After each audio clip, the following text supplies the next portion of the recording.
As I stated in the introductory lecture for this week, the power of judicial review is extremely important in the functioning of our system of government. It is the essential power that the Supreme Court and the lower courts exercise, and it really is key to the checks and balances system. Without the Supreme Court having the power to declare acts of Congress or the executive branch null and void, the courts would basically just be dealing with cases one at a time, and that would have an impact, of course, on the people who are involved in those cases, but it wouldn't have a broader significance. We wouldn't have the kind of judicial politics we have where parties are maneuvering for control of the Senate and control of the presidency to appoint justices to the Supreme Court and judges to the lower courts who have a particular judicial philosophy, because it wouldn't matter that much what their judicial philosophy was. They would just be overseeing cases, and there would be a case-by-case basis.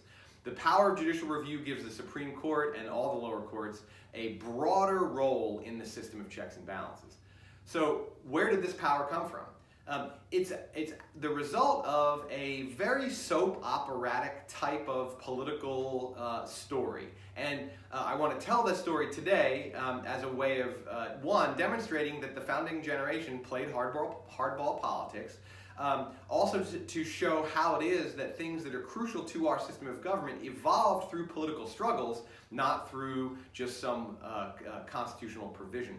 As I said in the introductory lecture, judicial review was not in the Constitution. It still isn't. And among those people who actually wrote the Constitution, it was controversial whether it should be a power of the courts or not. The doctrine that said that the courts have this role and this power and should play this important role in the system of checks and balances, it won. How did it win? This goes back to one of the most consequential elections in American history, the election of 1800. This was the rematch between John Adams and Thomas Jefferson. John Adams was the vice president under George Washington. He ran against Thomas Jefferson in the election of 1796, and he won. And Jefferson was the runner-up, and he became the vice president. But he didn't get along very well with Adams, and so he kind of just, quit the scene. And began to lay the groundwork for the establishment of the Democratic Republican Party, which he would be the head of, and he would work with James Madison to establish, so that they could compete again in the election of 1800. Now, what happened between Adams' victory in 1796 and his defeat in 1800 in this rematch was that Adams was the head of the Federalist Party. Adams and Hamilton were the leaders who would assemble this party to do what they did, which was to win elections. And they controlled not just the executive branch, the presidency, they also had a majority of members, Federalist members, of the House of Representatives and the Senate. They had unified government, and they had a particular policy platform that they wanted to advance. What they did with that was, not only did they advance that policy platform by passing legislation that went along with their ideas, they also passed the Alien and Sedition Acts, which were a set of acts aimed at suppressing the power of their opposing party, this emerging Democratic Republican Party.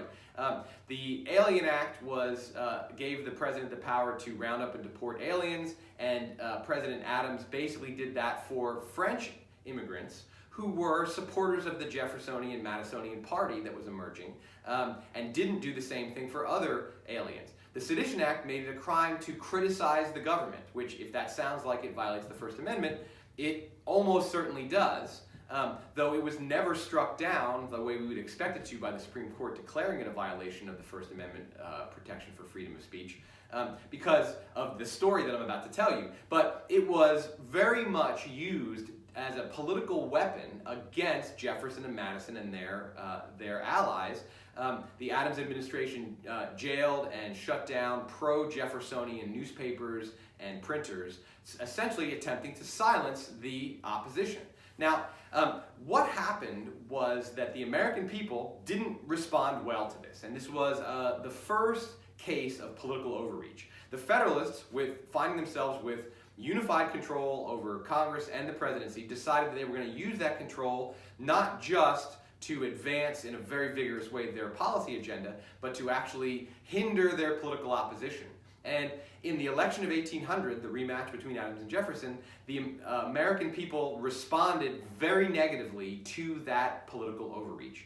This would become a pattern in American history where elections would repudiate those who were in office, in power, by saying, we don't like what you're doing, so we're going to vote for the other people. This was the first time, and it sets a very important precedent, which is, as a party in control of the federal government, you have to be wary of abusing or misusing that power, because the American people will smack you down. So that was one of the important lessons of the election of 1800, is not only did Adams lose, but the Democratic Republicans took control over the Senate and the House of Representatives from the Federalists. So it was a complete flip from Federalist control to Democratic Republican control. Now, one of the things that happens in American politics is that between the election and when the newly elected officials take office, there's a period of some months that's called the lame duck period. It means the people who are still serving in office haven't been replaced, they're lame ducks, but they still hold official position. If you're a senator who lost your re-election, you're still the senator from that state until the new senators are sworn in. Now, in the original Constitution, the lame duck period lasted all the way until mid-March. Elections were held in November, and the inauguration of the president and the swearing in of the new members of Congress was held in March. And that was because the multiple number of months was needed basically for that kind of travel. That lame duck period was shortened in the 20th century to from November to January, was shortened by 2 months. So there's a smaller lame duck period, but there still is a lame duck period. When the election occurs, the losers on their way out the door can actually enact all kinds of stuff. And it's possible that Donald Trump and the Republicans will lose not only the White House, but the control over the Senate, and the Democrats will have, in January, unified government. It's very possible that's going to happen. But between November and January, the Republicans still control the Senate, and Donald Trump is still the president, and so they can do all the things that come with those offices. Now, Adams lost, and the Federalists lost, but they made use of this lame duck period to do a very specific thing, which is something that subsequent losers have done as well, and the Republican Party is also doing this right now, which is they expanded the size of the judiciary and filled these new judicial positions and the available vacancies with people who shared their philosophy of the Constitution and their policy perspective. They essentially packed the courts. And this is what the Republicans are trying to do with their President Trump's nomination of Amy Coney Barrett, which is get her on the court before they don't have the ability to put somebody on the Supreme Court. If they win the election, great, they can keep appointing. But if they lose, they'll have gotten that one seat. John Adams and the Federalists, the Supreme Court was small, and the federal judiciary was very small, and what they did was they passed the Judiciary Act of 1800, followed then by the Judiciary Act of 1801, which was passed in March of 1801, just before the new office holders were coming in, that expanded the size of the judiciary, and Adams appointed a bunch of Federalists to these positions. They took refuge in the judicial branch, and because judicial appointments are lifetime, that meant that these positions were immune from future elections. You couldn't repudiate that overreach by voting for the other side. Now, the American people had voted for the Democratic Republicans and Jefferson for president, so it meant that going forward, that other party that had been elected would have control until they lost an election of these judicial appointments. But because these were lifetime appointments, there would be fewer vacancies, and the power to shape the constitutional doctrine would fall to the people who no longer held power in the executive and the legislative branch. Now, this is where it gets soap operatic. There was an opening on the Supreme Court for Chief Justice that Adams fills, and he appoints John Marshall, who was his Secretary of State. John Marshall is a Federalist. He very much believes in the Federalist view on the Constitution, which is that the federal government has expansive powers. The Constitution is an open-ended document that should be interpreted by looking at the implied powers. And he also Marshall believed, the idea that the Supreme Court ought to have the power of judicial review. The Democratic Republican, the Jeffersonian view on the Constitution was that the Constitution should be interpreted narrowly, only explicit powers should be exercised, the presidency should be, and Congress should exercise very little power, the federal government should not have very much power, and the Constitution should be interpreted by the people's elected representatives, not by the appointed judges, so that if there were constitutional questions, that should be settled by elections, not by judicial rulings. So Marshall had a different judicial philosophy from Jefferson. Now, what's interesting is that John Marshall was actually Thomas Jefferson's first cousin.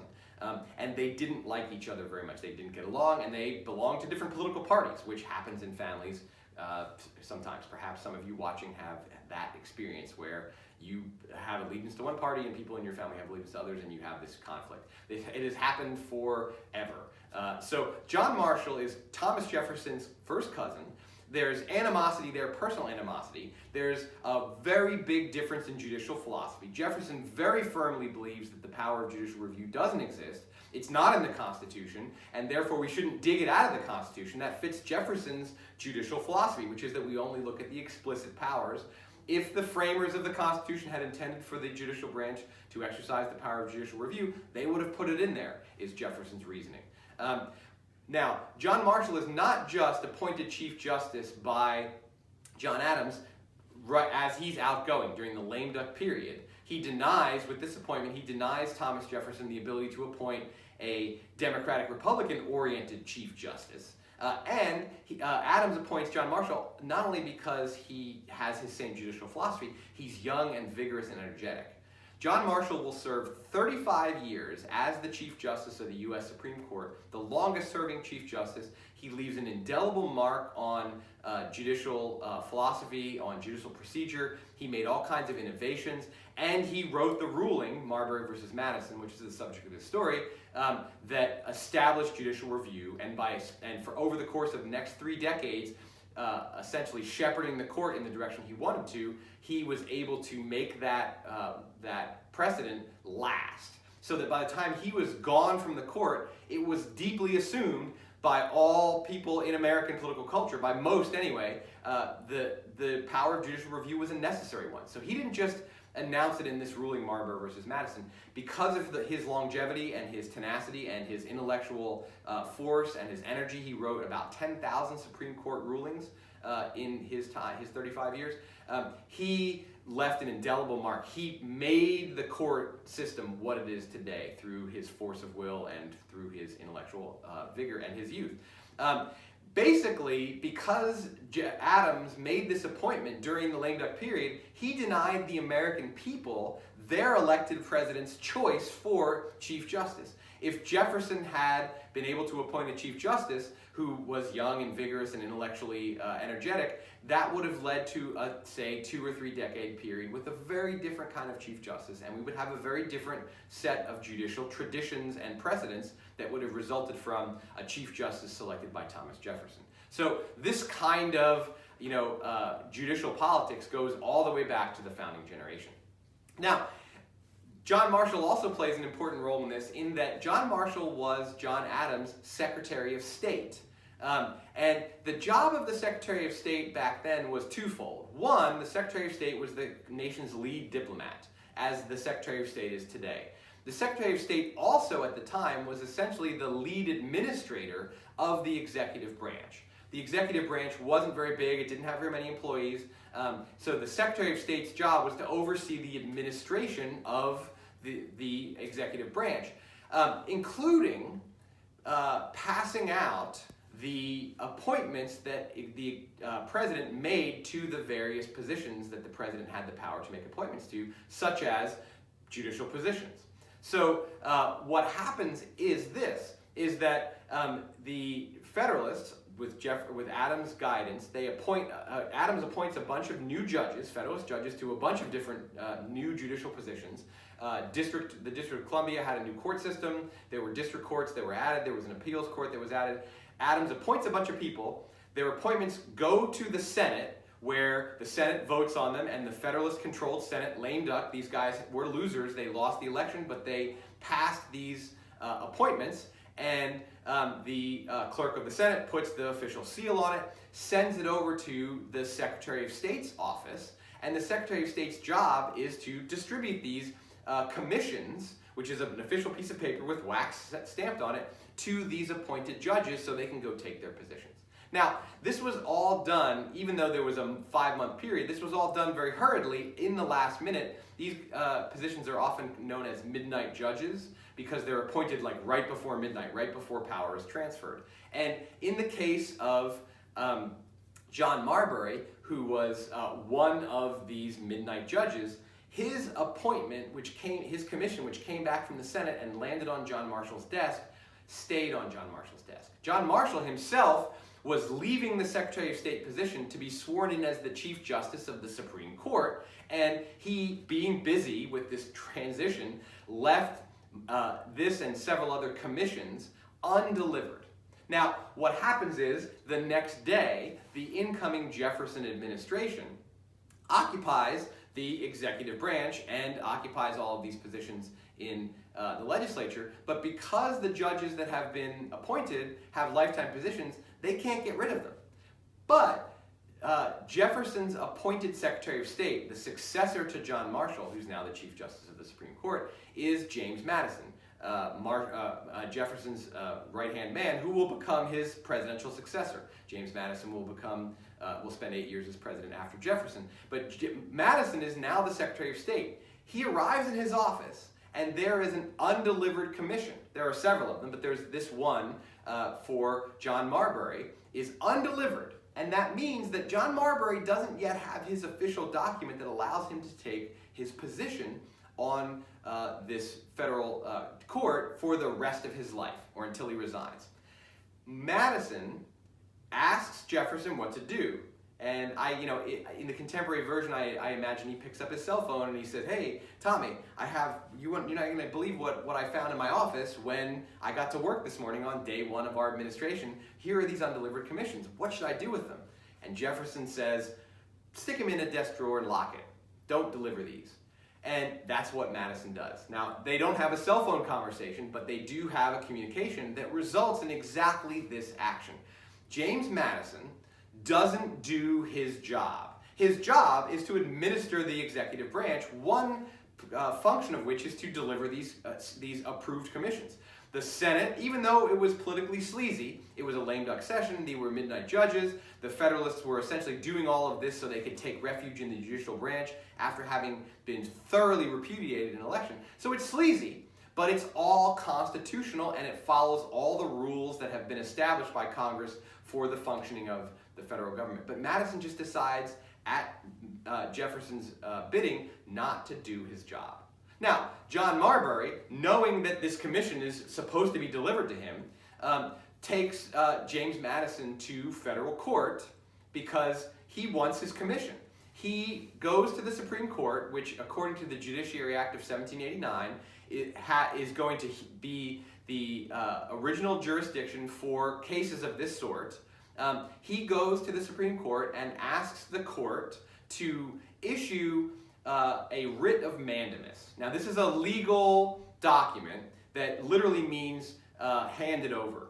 Mandamus in Latin means handed over. So a writ of mandamus is a traditional, this goes back to Anglo-Saxon legal practice, pre-revolutionary. A writ of mandamus is used to compel an officer of the government to do his or her job, right? Under penalty of going to jail. So for example, to kind of take a sidestep from this story right now, but let's say that I'm the sheriff of Multnomah County, and one of my jobs as sheriff is to evict people from their homes when they haven't paid their mortgages, right? So it's an unpleasant job, and sheriffs often don't like to do it, and they have to do it. Let's say that my relative, let's say my brother-in-law is going to be evicted from his home, and I get this eviction order, and I'm the Multnomah County Sheriff, and I'm just like, I'm not doing it. I'm not putting my brother-in-law and my sister out of their house. I'm just not doing it. The bank would go to court to get a writ of mandamus issued, which would then basically say to me, if I don't do my job, I will go to jail. right? So it's a remedy for essentially either corruption or dilatoriness in your public functioning. If a public official either refuses to, doesn't want to, or never gets around to doing their job, the writ of mandamus is the legal remedy for that. So John Marbury, being a legal guy, goes to the Supreme Court pursuant to the Judiciary Act of 1789, which was the first piece of legislation Congress passed pursuant to its Article III responsibility to structure the judicial branch. One of the terms of the Judiciary Act of 1789 set the Supreme Court at a size of 5. It established the lower courts, which it has the Article III not only power but responsibility to do. Until there was a Judiciary Act, there was no Supreme Court. There was just a constitutional provision directing Congress to establish this court. So one of the things that the Judiciary Act of 1789 did was establish a Supreme Court. Another thing it did was gave the Supreme Court original jurisdiction over these kinds of conflicts between public officials and aggrieved private citizens.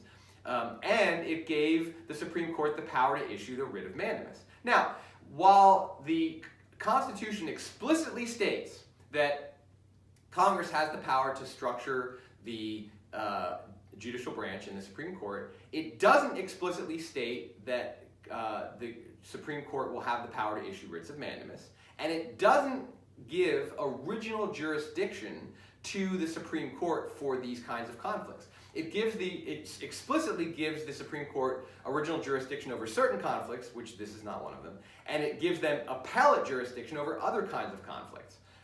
So the Judiciary Act does its responsibility, but then also fills in some blanks and creates a power. Now, Marbury goes to the Supreme Court. John Marshall, the man who had failed to deliver the commission, is now the Chief Justice of the Supreme Court, and he now has the power to issue, he and the other judges on the Supreme Court, all of whom had been appointed by Federalist presidents, Washington or Adams. He has the power basically with a majority ruling, which he has a majority of followers on the court, to issue a writ of mandamus to John Marbury, to take to James Madison and say, give me my commission so I can become a judge. Now, you would think that that's an easy one, that's a slam dunk, that Marshall would be like, of course we're going to give you this writ of mandamus so that you can take your position, so that the Federalist Party can occupy these important lifetime judicial positions. That would seem to be the kind of common sense approach. Give a victory to your party. Now, Marshall, though, was way more clever, as well as much more politically shrewd, because, one, he realized that the Jefferson administration could simply ignore the writ of mandamus exactly the way they had ignored the original commission that was sitting on Madison's desk when he arrived on day one. Who was going to go arrest James Madison for ignoring the writ of mandamus? Well, it would have been federal marshals. Who was the boss of the federal marshals? The President of the United States. Was the President of the United States, who told James Madison to not deliver the commission, going to send marshals to punish his Secretary of State for doing exactly what he said? No. And Marshall knew this. Marshall knew that the Supreme Court had no enforcement mechanism. In our system of government, the enforcement mechanism is the executive branch. The courts can issue orders, and those orders are executed by the executive branch. That's what executive means. So Marshall understood that he could have a court victory, a theoretical legal victory, that would then turn into nothing if Jefferson decided that he was just going to ignore this. And he knew he was going to, and he was correct. And the other reason why Marshall doesn't just do this thing, because he doesn't want to have this essentially to have a moral victory and a legal victory, but a political loss, is that he has a bigger agenda. His agenda as a Federalist justice is to establish his and the Federalist judicial philosophy as the guiding philosophy of constitutional interpretation. One of those tenets is judicial review, the power of the Supreme Court to nullify executive and legislative actions.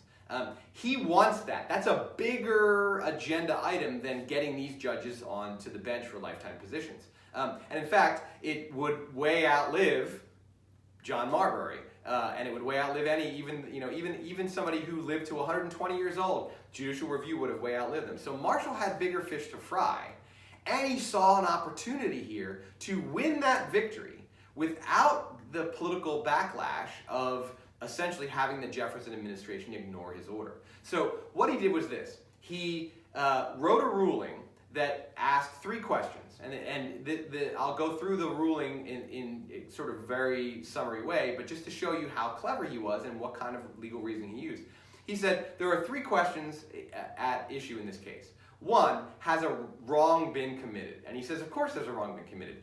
A legal document that is supposed to be in the hands of a person that went through all of the constitutional and statutory procedures required of it is not delivered. There's a legal wrong, obviously, slam dunk.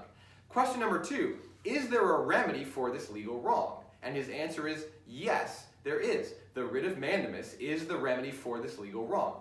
The third question is the remedy constitutional? And this is where Marshall is he pulls a sort of the perfect act of political jujitsu. He says, no, there is not, this remedy is not constitutional, and here's why. The Judiciary Act of 1789, which created original jurisdiction for this type of case and gave the Supreme Court the right to issue writs of mandamus, is a violation of constitutional principle. My interpretation of the Constitution is that act of Congress, that portion of the act, not the whole act, but those sections, violates what the Constitution says Congress has to do and gets to do. The Supreme Court should not have original jurisdiction, but should have appellate jurisdiction. And the Supreme Court should not have a writ of mandamus because that's not one of the explicit powers given to it, nor is it an implied power. It's neither explicit nor implied. So, even though there's been a legal wrong, so Jefferson administration bad, and even though there's a remedy, we could force you to do it, that remedy itself can't be used because it's unconstitutional. Now, one of the things that Marshall does with this is he doesn't give the Jefferson administration anything to resist, right? If he issues the writ of mandamus, the Jefferson administration can just ignore it.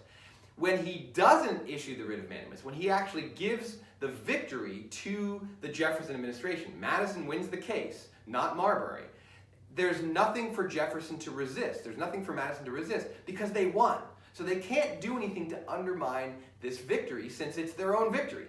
But the philosophical principle that the Supreme Court can nullify these sections of the Judiciary Act of 1789 is the first act of judicial review.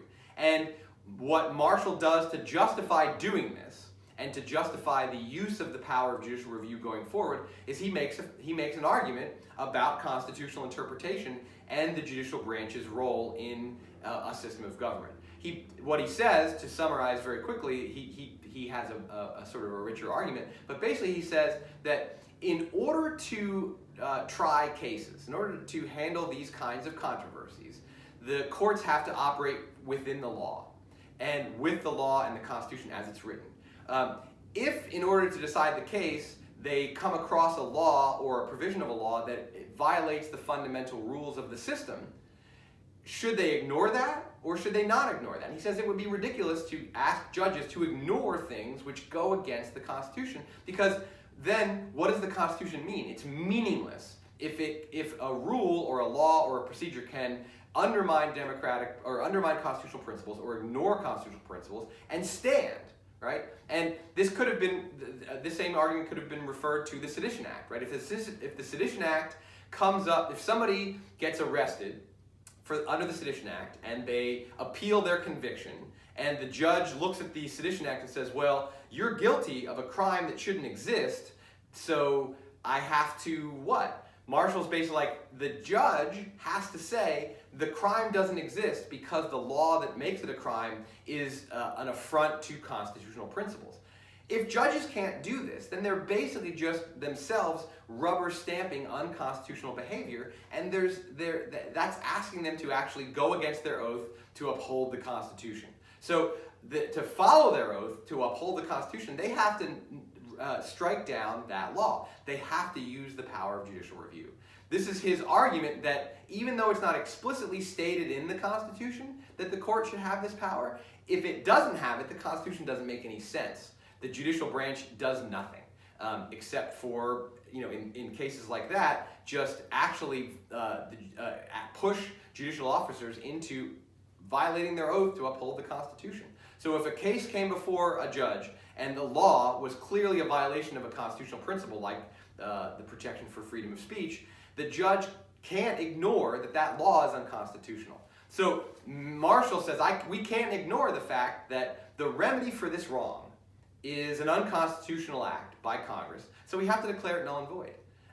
And Marshall will go on in his 35 years on the court. This was ruled in 1803. He spends another 32 years on the court. So he has 3 more decades to continue following this judicial philosophy. And even when Jefferson and subsequent followers of Jefferson are able to appoint justices to the Supreme Court, because some of them die and retire, Marshall's view of what the Supreme Court does is the dominant one for long enough that new judges coming up see that as obvious. So he creates a judicial tradition barehandedly in Marbury versus Madison, and gives Jefferson no way to resist it, because Jefferson gets a victory. And I'll air quote it, he gets a victory, he gets a moral victory, and that means he can't do anything about it. He can't refuse to enforce the Writ of Mandamus. Jefferson himself is extremely angry at this, and in his letters he basically rails against Marshall because he's powerless. And Jefferson himself is like, this is not what the courts are supposed to do. The violations of the Constitution are supposed to be addressed by the political branches. And Jefferson had a good basis for that argument, because that's exactly what happened with the Alien and Sedition Acts. After the election of 1800, after Jefferson takes office and after the Democratic Republicans take the majority in Congress, they repealed the Sedition Act, they allow the Alien Act to expire, and Jefferson uses his power of pardon to pardon all the people that were jailed by the Adams administration under the Sedition Act. So Jefferson is like, see, we did it. We protected the Constitution from violation through the political system, not the judicial system. But there was nothing that Jefferson could do to make that the political tradition, since John Marshall and the Supreme Court didn't give him any action to take in order to be able to do that. So Marshall, what he did was, he established what we now recognize as an extremely important power of the judiciary, but he did it by playing political hardball, he did it by being very clever, he did it by being strategic. Instead of taking a short-term victory, issuing this writ of mandamus so that John Marbury could get his commission and then it would be ignored, he goes for the longer-term victory. And by doing so, not only shows future American politicians that you don't always get what you want by bullying ahead and getting the most votes and winning, and therefore you get what you want, but by using the system as it exists and the tools of power at your disposal, not just what's right or wrong, but the tools of power at your disposal, future generations of American politicians learn that that is how you get what you want, not by just getting the most votes and taking power and bullying through the things that you want, because the Constitution doesn't make it that simple to just win elections and get what you want. Ask Thomas Jefferson and James Madison. They won the election of 1800. It was a wave election. It was a blowout. They didn't get to stop the Federalist judicial philosophy from not only being acted upon in the immediate moment, but from taking root as the approach that would be used all the way into the present. Even the justices who claimed adherence and allegiance to what's called originalism, the idea that the Constitution should be interpreted based on the original intent of the founders, the founders didn't have an original intent around judicial review. In fact, many of the founders, like Thomas Jefferson, were against the power of judicial review. But these originalists aren't going to throw away the power of judicial review, because it's the only reason why the Supreme Court has such an important role. You're not going to give back that tool of power that the courts have because of John Marshall's cleverness, tenacity, energy, and longevity. Well, there it is. That's the story of the origin of judicial review.